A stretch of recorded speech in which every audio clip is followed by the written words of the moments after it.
A ALPA apresenta Impacto Verde. Nesta série, apoiada pelo Fundo Vale, Bárbara Pacheco, CEO da Verde Novo Semente, conversa com empreendedores que atuam na restauração e preservação ambiental. Olá, pessoal. Boa tarde, bom dia, boa noite, onde quer que você esteja aí nos ouvindo nesse podcast de impacto verde e com pessoas também verdes, né? Pessoas que carregam aí essa vertente do impacto socioambiental no coração, na alma e no peito. E que prazer tem sido para mim, Bárbara Pacheco, estar aqui dialogando com essas pessoas incríveis. E hoje, mais uma vez, temos um convidado que eu tenho a honra de falar que foi meu mentor, foi alguém que me ativou tantas coisas, me fortaleceu, e é uma honra chamá-lo para a prosa, para pegar um banquinho aí, puxar, né, esse banquinho, tomar um café junto comigo e me contar um pouquinho da história. Eu já vou aqui agradecer o Valmir Ortega pelo tempo, pela disponibilidade, pela partilha, e já vou te lançar uma primeira pergunta, Valmir, para te chamar para o Perfeito. diálogo e te fazer pegar essa bola. Então, pensando aí um pouquinho, né, antes da gente ser um grande empresário, CEO, né, qualquer coisa que seja, nós fomos pessoas físicas com história, com sonhos, né? Então a semente ela carrega uma história de uma árvore que deu ela, né? E a própria história da semente. Então eu queria te lançar essa pergunta, meu amigo. Que caminhos te trouxeram até aqui, né? Qual que é a história da semente, Valmir, antes dela germinar um negócio aí? Conta pra gente. Perfeito, Bárbara. Obrigado por esse convite, por essa oportunidade de estar aqui nesse bate-papo com você. Eu acho que é muito estimulante, né? Estar conversando, e especialmente você mediando esse debate, uma pessoa que também está empreendendo, que também está pensando os desafios da restauração. Então, estamos juntos, né? Vamos lá. Eu acho que faz muito tempo que eu não me penso como pessoa física, né? Digamos assim. Mas eu acho que eu venho de uma história de família toda na zona rural, né? Eu nasci na zona rural, meus pais moram até hoje em chácaras, meus parentes mais próximos, muitos deles continuam na terra, tocando agricultura, pecuária ou outros negócios. Então, tem uma raiz, né, que veio dessa ligação com a terra. Eu sou do Mato Grosso do Sul, de uma cidade pequena do Mato Grosso do Sul, Itaporã, muito ligada, que foi uma colônia agrícola, né, no começo dos anos 30, 50, de pequena agricultura, de agricultura familiar. Foi uma região que foi toda recortada por pequenos lotes, né, e que depois, claro, veio o impacto da soja, a reconcentração fundiária, e teve um processo que mudou muito a paisagem, mas uma região muito dinâmica do ponto de vista agrícola. Então tem esse passado lá atrás, mas falando aqui da Belterra, ligando com a Belterra, eu acho que eu venho passando nos últimos anos, isso foi um privilégio, uma oportunidade, eu vim mudando de extensão, né? Eu era .gov, eu fui durante muitos anos governo, né? Tive a oportunidade de trabalhar como subsecretário de Meio Ambiente no Mato Grosso do Sul, que foi onde eu iniciei essa trajetória, saindo de uma sonhada carreira de professor que eu queria construir, professor universitário, mas aí fui para o governo com um cargo executivo e fiquei 12 anos migrando de posição, né? Do Mato Grosso do Sul fui para Brasília, no Ministério do Meio Ambiente, na época da ministra Marina. Fui diretor de ecossistemas do IBAMA, né? Antes dessa área virar o ICMBio. Então, boa parte do que é o ICMBio hoje é a diretoria que eu dirigia, liderava lá no IBAMA no começo dos anos 2000. E, na sequência, eu tive a oportunidade de parar e ficar como secretário de Meio Ambiente do Estado, que foi uma outra experiência absolutamente intensa, né? De vivência, de experiência de vida e tal. Então, esse foi meu período .gov. Eu saí do governo em 2010 e fui para a conservação internacional e passei mais alguns anos como .org, né? Ou seja, como diretor de Cerrado e Pantanal para a Conservação Internacional do Brasil, que é uma organização muito focada em conservação, em bem-estar humano. Foi uma experiência excepcional. Nesse período eu morava em Brasília e dirigi o time de Brasília da Conservação Internacional. E na sequência eu vim para Curitiba, onde eu estou baseado hoje, por um desejo pessoal de família, de estar próximo dos parentes da minha esposa, e acabou que aí eu comecei a empreender, inicialmente no campo de consultoria, resgatando uma empresa de consultoria, e depois, na sequência, nos anos mais próximos, empreendendo a Conexos como organização social e agora a Belterra. Mas o tema da restauração, eu diria que ele nasceu mais forte no Pará. Nós tivemos a oportunidade de criar, quando eu estava no governo do Pará, o Cadastro Ambiental Rural em 2007, 2008. Então, nós começamos a experimentar a ferramenta do cadastro ambiental rural, tal como o Brasil veio a conhecer em 2012 no Código Florestal. Nós começamos a desenvolver lá no Pará em 2008. E nós tínhamos, à época, dois grandes desafios no cadastro ambiental rural. Um era reduzir o desmatamento e, sobretudo, criar um vínculo de quem estava desmatando ilegalmente a terra com aquele pedaço de terra. Então, georreferenciar o imóvel, criar um vínculo, criar uma ligação que permitisse melhorar a fiscalização, o controle. Mas havia, como um saldo positivo do cadastro, para além da fiscalização e do controle, o fato de que a gente iria mapear o tamanho do passivo de área degradada e, portanto, nós íamos pela primeira vez poder contabilizar qual era o volume de terras disponíveis para a restauração florestal, em que medida a gente poderia criar novas cadeias de produtos ligadas à floresta, usando essa área que, por lei, deveria estar em floresta e que, por várias razões, legais ou ilegais, elas foram desmatadas, né? E na época, no Pará, isso em 2008, a gente estimava 5 milhões de hectares de terras degradadas irregularmente que deveriam ser restauradas.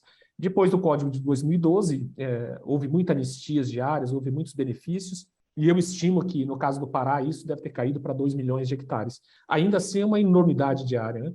Então, desde aquele período, a gente carregava com um grupo grande de pessoas, de redes, de parceiros e tal, esse desafio de como pensar restaurar milhões de hectares. Em que medida seria possível induzir processos que estimulassem os produtores rurais a recuperar essas áreas? E, para mim, sempre foi muito claro de que não adiantaria fazer isso só com fiscalização, com controle, com multa. Isso seria virtualmente impossível realizar essa restauração na base da pressão, na base do controle, na base da multa. Nós tínhamos que criar modelos de estímulo, modelos de negócio que tornassem mais atrativo para um produtor recuperar essa área, restaurar essa área, do que mantê-la em baixa produtividade, degradando o solo com uma pecuária de baixíssima produtividade ou em áreas inaptas para agricultura e pecuária, como acontece em muitos casos, de áreas que foram desmatadas, mas que não têm aptidão agrícola. Então, essa provocação, esse desafio veio de muitos anos, e eu acho que a Belterra desagou um pouco de tudo isso, né? Como que a gente aproveita para criar um modelo de negócio que seja parceiro do produtor, que resolva gargalos, né? Em termos de capacidade técnica, de investimento financeiro e de conexão com o mercado, que viabilizem a possibilidade de restaurar uma área degradada, uma área que poderia ter um potencial produtivo em floresta e que hoje está tendo uma subutilização num outro uso, num outro formato. Então, eu acho que eu tenho um pouco dessa história longa aí, né? Mas que me fez chegar até a Belterra. Nossa, eu tô com cara dos chapéus aqui, meu Deus, quanta experiência. Que privilégio, assim, da gente que está podendo te Legal. ouvir, né, Valmir? Quanta coisa a somar aqui. Estou anotando 1 milhão de coisas. Quem está ouvindo aí, Legal. aproveita a oportunidade de pegar o caderninho. E eu vou aproveitar um gancho que você deixou, que foi em relação à sua história, né? Quanta ressignificação teve da sua pessoa, né, durante essa trajetória, que foi de .gov para .org, e hoje eu vou me dar aqui uma licença poética de ser .impact, né? E eu Legal. já vou te puxar um gancho aí.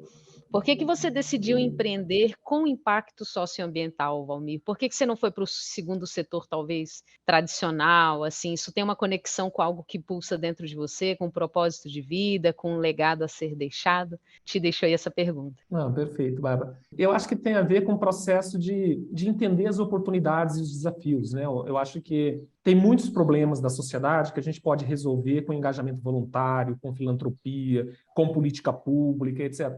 Mas tem alguns problemas da sociedade que talvez a gente possa resolver com negócios. E ao tentar resolver com negócios, a gente pode destravar recursos, energia, capital e etc., de uma natureza diferente. Então, eu acho que quando a gente olhou para esse desafio da restauração florestal, de milhões de hectares degradados no Brasil, de milhões de agricultores sem acesso a crédito, sem acesso à assistência técnica e tal, esse desafio pode ser resolvido de muitas formas, né? Pode ser resolvido via política pública, pode ser resolvido via campanhas de filantropia e outras formas de apoio, etc. Mas, para a escala e o tamanho que a gente imagina, a gente entendeu que seria possível resolver isso como negócio. Então, claro, eu estou invertendo a tua pergunta aqui, né? Eu estou falando que eu queria resolver um problema e fui pensar em fazer um negócio, né? Você me perguntou por que eu fiz um negócio orientado para impacto. Então, eu acho que essa orientação de impacto estava desde a raiz, assim. Eu acho que parte da minha trajetória como gestor público, como terceiro setor, sempre me fez estar muito vinculado à resolução de problemas, né? Como que a gente resolve grandes problemas da sociedade, como que a gente resolve questões que são barreiras para o desenvolvimento social, são barreiras para o desenvolvimento econômico e tal. Então, eu acho que eu vim de uma trajetória muito orientada para esse tipo de olhar, em termos de política pública, é isso que a gente faz o tempo inteiro, né, como gestor público, é olhar como resolver problemas sociais, ambientais, etc. E eu acho que quando eu saí do setor público, do terceiro setor, e caí no mundo do setor privado para empreender, com as oportunidades de empreender à vista e tal, para mim foi mais ou menos natural que eu iria empreender em negócios orientados para resolver problemas, da sociedade. Claro, onde eu tinha histórico, né, onde eu tinha aprendizado, onde eu tinha algum acúmulo que eu poderia contribuir, era nesse tema de restauração, nesse tema de desenvolvimento rural, né? Então, foi algo mais ou menos natural. Eu não conseguiria pensar em fazer outra coisa em termos de negócio que não fosse fazer um negócio de impacto, né? Não me parecia fazer sentido, né, fazer um negócio simplesmente para ter uma margem de lucro. E não está errado, né? Ou seja, a gente precisa de um monte de serviços, a gente precisa, como sociedade, de um monte de bens e produtos. Então, é fantástico que tem alguém criando esses produtos e provendo esses serviços, né?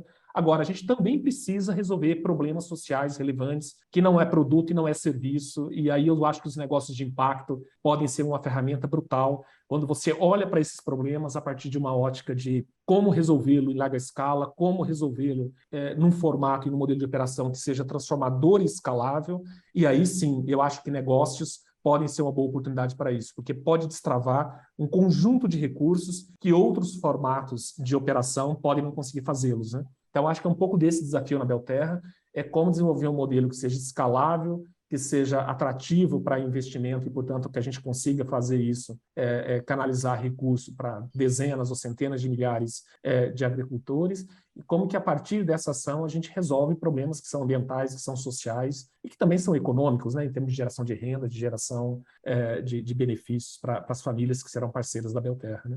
Não, perfeito. Como é legal a gente conversar encontrar um bonde, assim, talvez, né, que eu me vejo muito na sua fala, que é essa questão, assim, quando alguém pergunta por que foi empreender com impacto, né, a nossa resposta é não tinha, eu não conseguia ver outra saída, né, porque a nossa trajetória meio que vai levando para isso e é o que vai fazendo sentido, né, no dado momento que a gente decide nos lançar no empreendedorismo. Muito legal, assim, compartilho da mesma visão, né, me vejo nesse local também.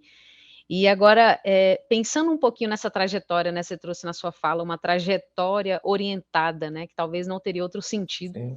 ir para outro setor, e pensando também no negócio transformador e escalável que você trouxe, que essa palavra transformador junto do escalável é até um conceito muito legal da gente trazer, né, que geralmente é replicável e escalável, né? O transformador que você trouxe é muito provocativo, essa palavra. E nesse sentido, a gente parte agora para o segundo bloco, que é a sementinha que germinou, né? E aí vem Legal. com ela a história da Belterra. E eu te pergunto, o que é a Belterra, né? Se puder falar assim para a gente, o que é a Belterra e como que ela auxilia nessa regeneração de áreas, processos e pessoas também, que eu acredito que vocês tenham essa vertente social muito forte. Então, o que é a Belterra, né? Assim, a Belterra é um negócio para destravar a restauração de áreas degradadas no Brasil com modelos agroflorestais, ou seja, a gente nasceu de um entendimento de que nós temos um volume gigantesco de áreas degradadas no Brasil e esse volume é crescente, né? A gente continua ampliando o número de terras degradadas por mau manejo, por um manejo inadequado, por desmatamento ilegal e etc. Então, assim, além de um crime ambiental, né, a gente desmatar uma floresta para criar meia cabeça de boi por hectare, né, desmatar ilegalmente, né, e tal, eu considero um crime econômico, né? Ou seja, você produzir 100, 150 quilos de carne por hectare por ano para ter uma renda líquida de 100, 200, 300 reais por hectare ano, é uma irracionalidade econômica mais do que uma irracionalidade ambiental. Então, eu acho que é possível ter modelos produtivos, inclusive na pecuária, né, com sistemas silvopastoris, com sistemas mais intensificados de produção, que têm uma racionalidade econômica mais estratégica, mais comprometida com a geração de impacto social e econômico para a sociedade. Então, eu acho que no caso da Belterra, a gente criou a Belterra pensando em como desenhar um modelo de negócio que acelerasse, que destravasse capital, que destravasse mercado e que destravasse conhecimento técnico para permitir que o número maior possível de agricultores pudessem experimentar um outro negócio, um outro range produtivo, uma outra oportunidade de produzir com mais rentabilidade por hectare, com mais benefícios para o meio ambiente, para a recuperação de solo, para a recuperação de biodiversidade e para a proteção de água, entre outros, mas também para a qualidade de vida, né? Para que ele pudesse pensar na sucessão da família. Hoje a gente vê no campo, no meio rural, um envelhecimento da população, um esvaziamento do campo. Os jovens, muitos deles, não veem mais sentido em reproduzir o modo de produção do pai, às vezes um modo de produção com baixo uso de tecnologia. A gente está falando aqui de tecnologias básicas de comunicação, né? De acompanhar o que está acontecendo no mercado, como que o produto dele está formando preço, coisas básicas que um produtor deveria ter acesso e que, na maior parte das vezes, não tem. E, portanto, você vê muitos filhos e filhas saindo do meio rural, indo buscar oportunidades fora, quando seria possível desenvolver e experimentar oportunidades de geração de renda, de bem-estar e de qualidade de vida muito superiores, valorizando o patrimônio que foi construído pela família e dando sequência. Então, no caso da Belterra, a gente tenta ter todos esses olhares, né? Então, como gerar um modelo produtivo que gere mais renda ao produtor, que gere mais serviços ecossistêmicos, que recupere os serviços ecossistêmicos e que faça esse reencontro geracional, tente atrair de volta ou manter, né, as novas gerações no campo. E tenta manter por vários formatos. Pensando modelos produtivos mais modernos, integrando tecnologia, integrando mecanização que otimize, né, e torne menos penoso, né, o trabalho rural, né, que torne e que otimize a capacidade humana de produzir no mesmo hectare, que conecte esse produtor com oportunidades de mercado, que valorize o produto que ele está produzindo, que conecte ele mais diretamente com o consumidor final e etc. E que ressignifique esse trabalho dele como um trabalho que não é um grão simplesmente que ele está produzindo, mas ele está produzindo um conjunto de benefícios para além de produzir alimento saudável e tal. Então, eu acho que é esse tipo de mix que vai fazer com que a gente consiga fazer sucessão rural, manter jovens no meio rural, manter jovens sonhando em empreender e desenvolver no meio rural, e a Belterra é um acelerador disso. Então, a Belterra, ela faz parceria com os produtores em diversos modelos de contratos de parceria, e ela opera naquilo que a gente entende que são as 3 grandes barreiras que impedem um produtor de migrar de um sistema de baixa produtividade e, por vezes, degradador do meio ambiente para um modelo de mais alta produtividade e regenerativo. Eu acho que as 3 grandes barreiras são conhecimento técnico. É muito mais difícil fazer agrofloresta regenerativa e tal do que cuidar de boi ou de uma cultura de subsistência que ele já está 2, 3 gerações fazendo e que, portanto, reproduz mais ou menos automático aquele modo como foi transferido de família. Então, há um conjunto novo de conhecimentos que esse produtor, essa família, precisa acessar para mudar o seu modo de produzir e tal. Então, esse é um desafio, uma barreira. A gente, nós como sociedade, nós governos, né, desmontamos os órgãos de assistência pública no Brasil. Então, a gente tem poucos estados com assistência técnica minimamente estruturada para apoiar os agricultores familiares. A grande maioria dos agricultores familiares não tem acesso à assistência técnica. Essa é uma barreira brutal. A segunda barreira é investimento, né? Menos de 20% dos agricultores brasileiros têm acesso a linhas de financiamento bancária, né? Pronaf ou outras linhas. Tá? Então, assim, a grande maioria dos produtores não tem acesso a capital, não tem acesso a financiamento adequado e, portanto, você sair de um modo de produção, mesmo insustentável, de baixa rentabilidade, fazer um investimento que é alto por hectare, por vezes, né? E tal, sem que você tenha um juro adequado, tenha uma condição de acesso a esse financiamento justa e adequada, e tal, é muito difícil. Então, essa é uma barreira grande, capital, né, para fazer o investimento. E terceiro, que é, por vezes, o que mais assusta o produtor, que é vender o que ele plantou. Né? Porque para ele migrar de uma produção de monocultura, que ele já está acostumado, ou da pecuária, que o comprador vai na porteira dele comprar o bezerro e tal, ele é uma cadeia super estruturada e tal, para ele migrar para cadeias novas, né? Cacau, cupuaçu, pupunha, andiroba, copaíba, sei lá, a lista toda de produtos que a gente poderia listar aqui, mas que são cadeias não tão estruturadas, são cadeias mais fragmentadas, mais rarefeitas no território. A inserção desse produtor isolado, sozinho, né, é muito difícil. Né? Não à toa, os melhores cases de agrofloresta que a gente tem no Brasil, os melhores casos, são casos de cooperativa. Né? A Canta no Pará, o Reca em Rondônia, a Coopera Floresta aqui em São Paulo, Curitiba, a Cooper Cerrado aí perto de Brasília e tal. essas cooperativas, elas cumprem esse papel de dar uma solução comercial para o produtor que sozinho resolveu mudar o jeito de produzir. Então, a Belterra ocupa um pouco desses lugares. Então, a gente ocupa o lugar de uma assistência técnica para o produtor, a gente ocupa o lugar de uma fintech, né, de um banco que ajuda a financiar o modelo, e a gente ocupa o lugar de uma cooperativa que ajuda a dar a solução comercial para o produto do produtor. E, por vezes, a gente faz isso junto com cooperativas, né? Então, parte do nosso papel também é apoiar essas cooperativas. Então, em todos os territórios que a gente está atuando, a gente, no geral, tem desenvolvido modelos de parceria com as cooperativas, porque a gente entende que a cooperativa não é um concorrente da nossa operação, né? A cooperativa pode ser o braço de permanência no território, né? A gente entende que a gente é um acelerador. Então, em muitos casos, a gente vai entrar num território, implantar, acelerar, e vamos sair em 10, 15, 20 anos, e seria desejável que nessa saída esse território tivesse socialmente mais fortalecido, socialmente mais estruturado, e cooperativas, associações de produtores ou outras formas de propriedade comunitária pode ser um processo bem interessante para deixar esse território mais resiliente do ponto de vista econômico, né? Nossa, quanta coisa.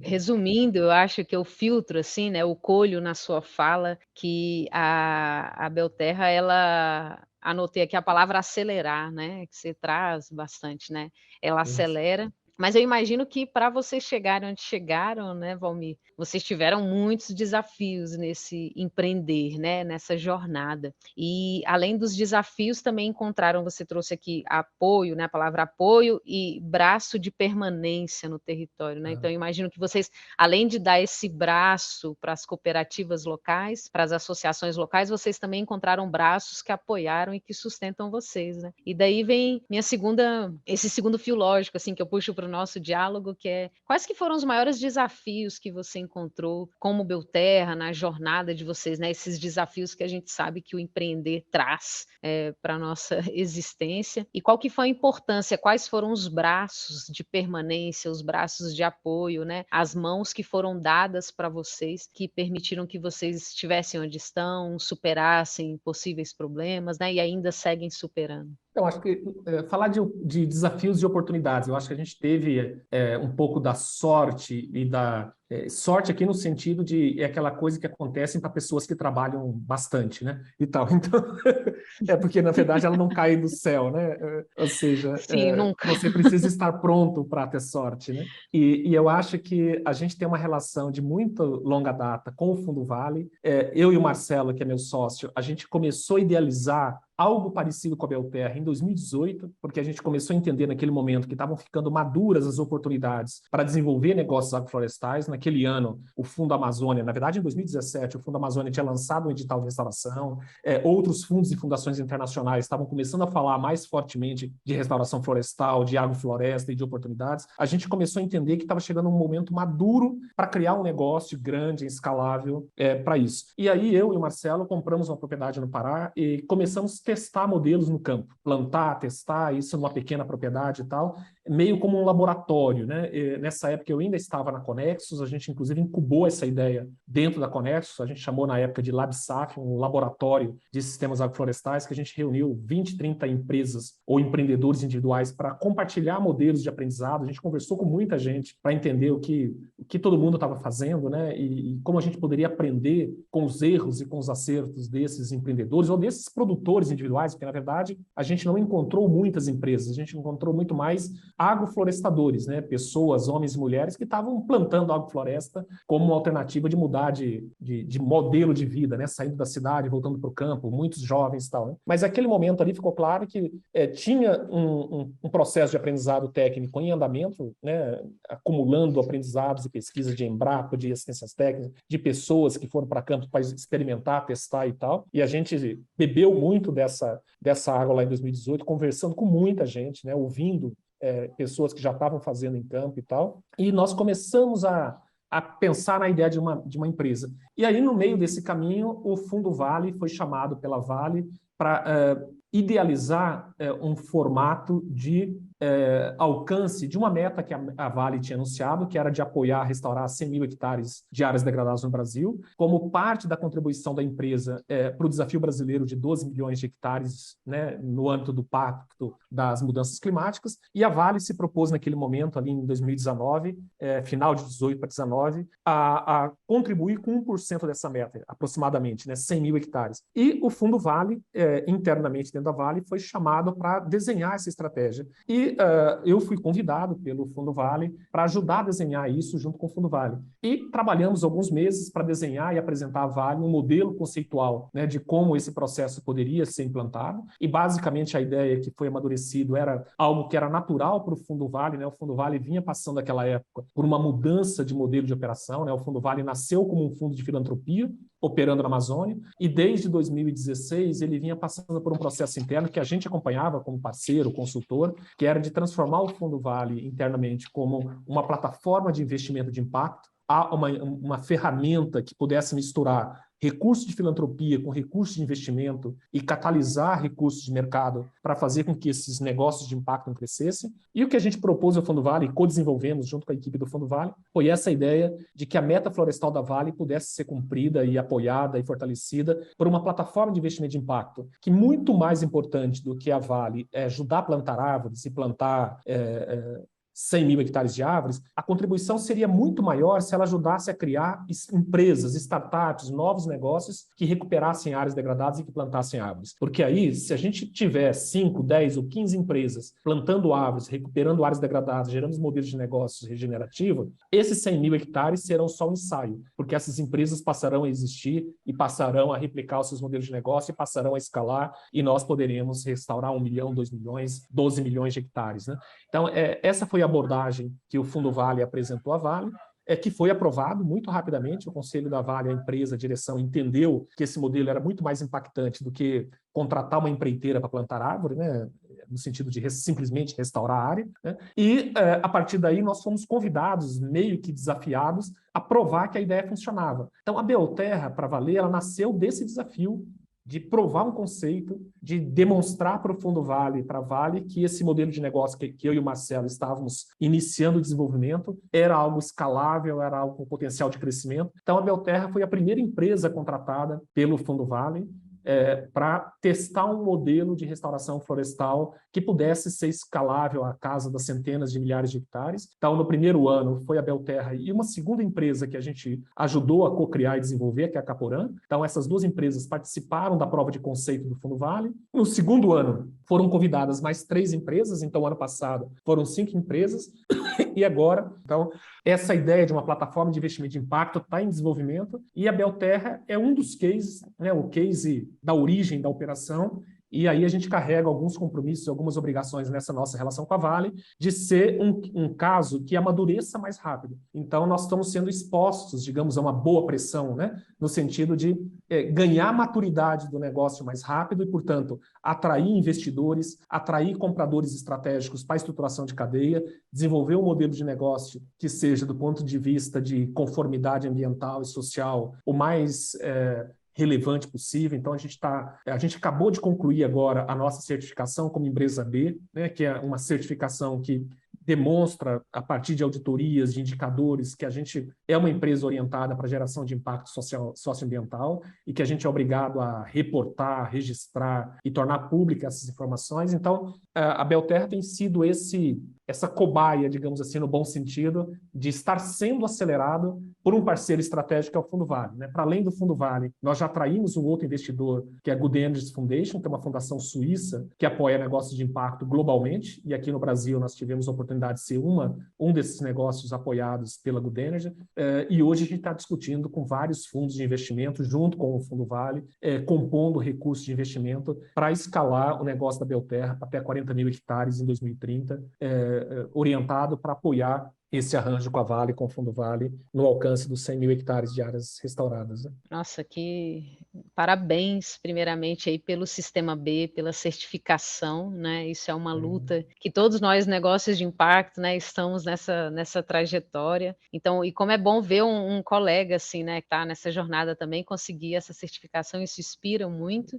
E deixo aí também como uma dica para a galera buscar, né, o que é o Sistema B. Então, já parabenizo aí vocês por essa certificação. E dentro desse crescimento, né, Valmir, que vocês têm a Belterra como empresa, crescimento radicular nesse cerne que é o impacto socioambiental e crescimento também na parte aérea, né, uma planta que está aí se desenvolvendo como empresa. Eu imagino que muitos são os frutos que vocês já estão começando a colher, né, dessa planta frondosa. E aí eu queria te ouvir um pouquinho quais são os principais resultados que a Belterra tem trazido assim para essa meta florestal do Fundo Vale e também para o contexto das nossas metas de restauração da ONU, né, da Agenda 2030, né, das metas do Brasil. Quais são esses resultados que vocês têm colhido como empresa? Não, legal. Então, no processo de aceleração e incubação junto com o Fundo Vale, até agora foram restaurados um pouco mais que 6 mil hectares, né? Foram 1.000 hectares no primeiro ano e mais 5 mil no ano 2. Desses 6 mil hectares, a Belterra sozinha fez 2 mil hectares, né? Então, um terço do que foi feito até agora na meta florestal da Vale, a Belterra fez. Mas mais importante do que os 2 mil hectares foi o fato de que a gente já tem hoje mais de 45 agricultores pequenos e médios que são parceiros da Belterra. O ano passado, no pico de plantio e preparação de áreas, né, que a gente implantou 1.200 hectares em 4 meses no final do ano, né, que foi a meta do ano passado. No final de dezembro, a gente estava com 400 trabalhadores em campo, né? Hoje nós temos 200 trabalhadores em campo, ou seja, é um modelo de produção muito intensivo em mão de obra, né? E, portanto, um impacto social nos territórios em que a gente atua muito relevante e, para além dessa operação agrícola, a gente tem avançado muito na aliança com empresas compradoras de produtos, né? Ou seja, quando a gente criou a Belterra, a gente estava orientado muito para olhar, digamos, os desafios do produtor, né? A gente criou a Belterra pensando no agricultor, como que eu resolvo, né, os desafios que esse produtor tem de migrar para um modelo produtivo mais sustentável, de migrar para um modelo produtivo mais rentável. Então, a gente foi olhar o desafio da assistência técnica, o desafio do financiamento, o desafio do acesso ao mercado. Mas o que a gente acabou criando com a Belterra foi uma geração de valor muito grande para empresas compradoras de cadeias produtivas de produtos que hoje são mal estruturados, né? Ou cadeias pouco desenvolvidas. Então, para explicar melhor isso que eu estou te falando, a cadeia do cacau, por exemplo, que é uma cadeia importante nos nossos modelos de agrofloresta, né? O Brasil é um grande consumidor de cacau para chocolate. O Brasil tem uma indústria produtora de chocolate que é exportadora para a América do Sul e para o mundo. Então, a gente tem todas as grandes multinacionais de chocolate estão aqui no Brasil, além de milhares de pequenas empresas de chocolatiers. Portanto, a gente como mercado consumidor, um mercado relevante, mas nós não produzimos cacau o suficiente nem para o chocolate que a gente processa no Brasil. Ou seja, o Brasil ele importa cacau da África para conseguir abastecer as indústrias aqui no Brasil que operam com capacidade ociosa, que poderiam estar produzindo mais chocolate. Tá? Então, a gente enxergou, por exemplo, nessa cadeia uma grande oportunidade, a gente está trabalhando muito fortemente. O que a gente entendeu? A gente entendeu nesse processo, dialogando com a indústria, que a indústria hoje está buscando muito fortemente, tanto do cacau quanto do chocolate, a estruturação de uma cadeia rastreável, para ela ter garantia de que essa cadeia de produção de cacau não desmate a floresta, não tenha ligação com o desmatamento da floresta amazônica, não tenha ligação com trabalho degradante, que não tenha ligação com trabalho infantil. Então, ou seja, todas as grandes indústrias hoje de cacau, de chocolate, estão buscando essas cadeias que sejam rastreáveis, verificáveis, de fornecimento de cacau e que seja livre de desmatamento, livre de trabalho infantil, livre de trabalho degradante, 100% de conformidade ambiental. E isso é muito difícil você conseguir quando você tem um modelo de cadeia produtiva, como é hoje, onde 85% do cacau chega na mão da indústria através de atravessadores, de intermediários. Que você não consegue identificar quem foi o produtor que produziu aquela amêndoa que está chegando na indústria. A grande vantagem da Belterra é que a Belterra faz essa ponte direta entre o produtor e a indústria, ou seja, nós vamos ter a chance de identificar lote por lote qual é aquele cacau que está chegando na porta da indústria. Então, dar a oportunidade para que o produtor receba um valor maior pelo seu produto, eliminando aquela cadeia de intermediários que, por vezes, consome 30% a 40% do valor que o produtor poderia estar recebendo, e, ao mesmo tempo, a indústria saber de onde está vindo o cacau, em que condições esse cacau foi produzido, e ter a segurança que esse cacau foi produzido 100% legal, 100% em conformidade socioambiental. E isso é um valor imenso para a indústria e um valor que tem preço, né? Nós estamos negociando bônus de preço com a indústria para valorizar essa cadeia sustentável e esse elo mais próximo, direto com o agricultor. Então, a gente desenvolveu o modelo pensando no agricultor, mas a gente acabou descobrindo que o nosso modelo tem um potencial de entrega de valor muito grande para indústrias, para cadeias de produtos, para empresas que queiram estruturar cadeias sustentáveis. Então, hoje a gente está dialogando com muitos parceiros que têm esse desafio, que estão olhando para esse desafio de estruturar cadeias e que o modelo da Belterra entrega isso de uma forma mais estruturada, né? Nossa, isso eu tenho falado muito assim, que às vezes o pessoal pergunta, né, é B2B, é B2C, né, e eu trago que negócios de impacto acabam sendo V2V, né, vida para vida, assim, esse olhar que você traz muito justo para quem está na ponta, não é que a gente está olhando só para um lado e não está olhando para o cliente, né, isso também gera um valor para quem está na outra ponta, que é o cliente que está pagando isso, eles veem valor, né, é muito importante você trazer isso, porque essa eterna corda bamba que a gente vive, né, Valmir, como negócios de impacto, a gente fica naquele equilíbrio, né, do impacto e do retorno financeiro. Então, obrigada por compartilhar que isso traz aí que impacto tem valor, né, e valor para quem é cliente. E partindo dessa sua experiência, Valmir, agora a gente vai finalizando assim, infelizmente, né, que senão eu ficaria aqui horas e horas, mas eu queria te ouvir, assim, que mensagem você deixaria para novos empreendedores, né, quem está aqui nos ouvindo, novas empreendedoras e empreendedores que querem começar a se lançar aí nos empreendimentos de impacto. Que mensagem você deixaria para essas pessoas? Assim, a vantagem de começar a ficar mais velho, né, e bem mais velho no meu caso, é que a gente já se dá o rapaz direito... jovem ainda. A gente se dá o direito de começar a dar conselhos, né? Mas eu diria que, sei lá, eu posso falar da minha experiência, né? Eu acho assim, o que tem dado valor para isso tudo que a gente está fazendo, o que acelerou a nossa travessia, né? E que tem tornado a nossa travessia como uma ideia para um negócio, né? Menos dolorosa, eu acho que são vários aspectos. Um aspecto importante é o seguinte: a gente tem que aprender com o que as outras pessoas estão fazendo, né? Então, é muito comum um empreendedor mais jovem que acorda de manhã com uma ideia que ele acha genial e ele acha que ele precisa proteger essa ideia e que ele tem que sair testando essa ideia sozinho, escondido, para que o seu negócio tenha sucesso antes que alguém roube essa ideia. Eu acho que o meu conselho é o seguinte: cara, conversa com todo mundo, fale com todo mundo, teste com todo mundo a tua ideia, ouça, né, com ouvidos atentos quem já tentou fazer antes, né, tente aprender com o erro dos outros, né, tem aquele ditado popular que é muito mais barato aprender com os erros dos outros do que com o teu erro, né, e tal. Então eu acho que assim, conversar, ouvir e tal, não ter medo de falar do seu negócio, do seu modelo. A gente tem apresentado as entranhas do modelo de negócio da Belterra para todo mundo. A gente está ajudando outros empreendedores a olhar para o negócio da Belterra e se inspirarem para criar modelos que sejam ou similares, ou mais inteligentes, ou mais e tal. Assim, a gente entende que isso que a gente está fazendo, a gente ainda está operando num oceano azul, como se diz no mundo dos negócios, né? Ou seja, se a Belterra crescer brutalmente nos próximos anos, a gente vai estar ciscando um pedacinho do problema, né?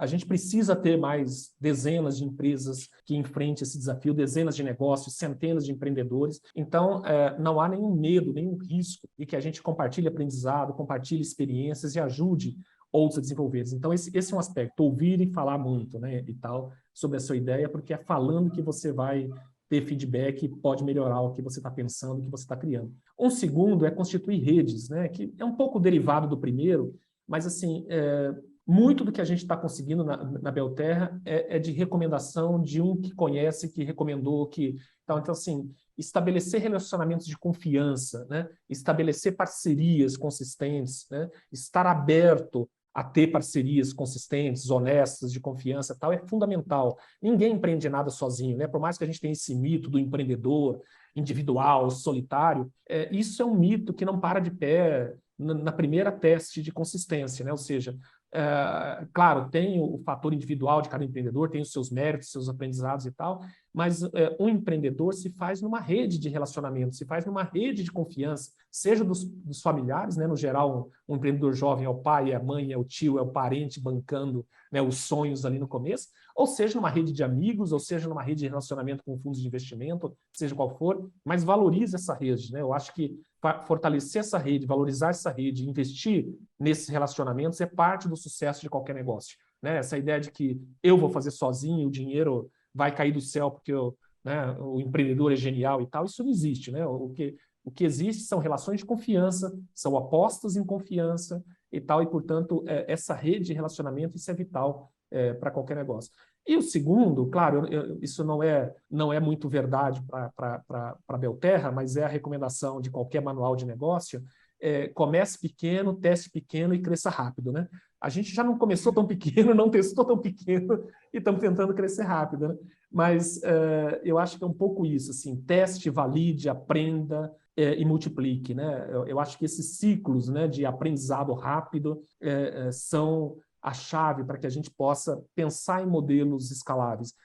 É difícil criar um modelo que ele nasce pronto e maduro para ser grande no momento zero. Sobretudo se ele for inovador, né? Se for para copiar um modelo já existente, né? Eu vou vender picolé de suco de fruta, né? E vou ter 100 mil pontos de venda no Brasil, bem, não tem muita coisa para inovar aí e tal. Agora, se eu quero criar um negócio novo, se eu quero criar um modelo de negócio que não existe, se eu quero desenvolver um arranjo de cadeia ou de relacionamento com o produtor que não existe, é inevitável que você vai errar muito, é inevitável que você vai ter que aprender muito rápido e é inevitável que você esteja aberto para se desapegar da certeza da semana passada e estar aberto para a verdade que vai surgir do teu erro na semana que vem. Então, eu acho que esse é um pouco se é possível dar algum conselho para alguém, converse bastante, ouça bastante e aprenda rápido. Nossa, é legal demais. Obrigada, agradeço mesmo. Obrigado. Espero que todo mundo tenha anotado bastante.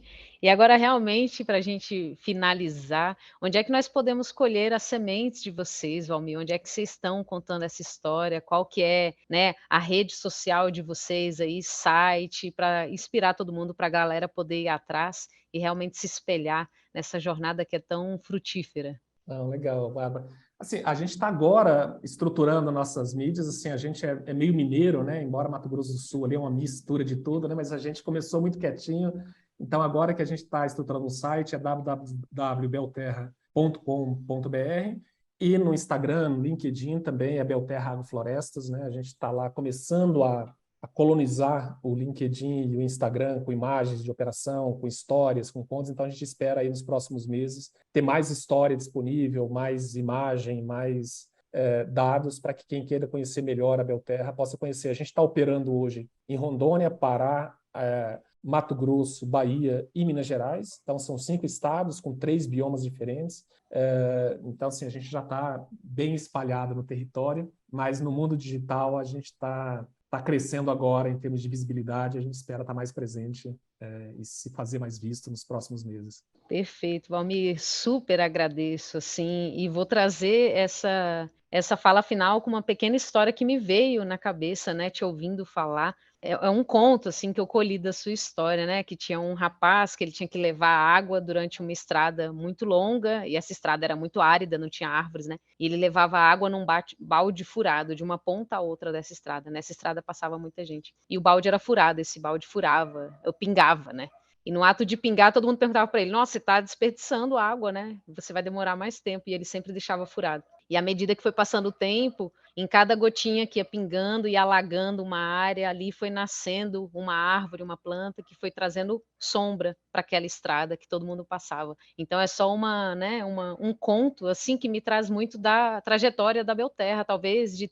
todos os negócios que eu tenho ouvido por aqui, que é essa capacidade de dividir a água ao longo de uma travessia, que você trouxe essa palavra na sua fala, né? Então, essa água que vai pingando parece que nos faz andar ou cumprir uma missão mais lentamente, mas na verdade não, né? Ela serve a todas e todos aí, trazendo sombra, talvez, e conforto para muitas pessoas. Então eu te agradeço, né, por estar espalhando aí essa água nesse balde, que essas gotinhas tragam muito fruto e muita verdade por onde passar.